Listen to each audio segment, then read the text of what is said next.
plus 3 is 5. Hoy, sinabi ko mag-count ng on your own. Huwag ka nagtatanong kay Alexa. Talaga naman. Oh, 5. Mommy, ito 4. Okay. Oh, very good. Dito pa. This is the last. No, last na yan. Ito, the last to. Ito yan last. Ito last. Ay, dali na, last na. Ano nga kami na last na? Last na. Dali na, last na. Tapos No, maliliit. this is already the last. Last na. Bukas ito. Ito na ito. Bukas, iba-iba naman bukas. Dali na, tapusin mo na. Mabilis lang yun. 3 plus 2. Dito na, ito oh. 3 plus 2, yan oh. Listen, 5. Dali na. 3 plus 2. Come on. Answer na. 3 plus 2 is 5. Alexa, wag kang sasagot ha. Pasagot-sagot ka dyan ha. 1 plus 4. No? 1 plus 4, dali na. Oh. 5. Oh.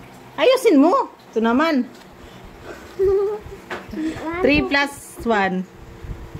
4. Wow, very good ah. 2 plus 2. Naroon siya. Hindi man.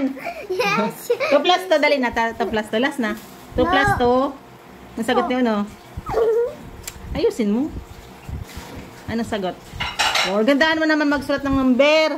Oh, very good naman. Pero kailangan gandahan mong sulat ng number, ah. Oh.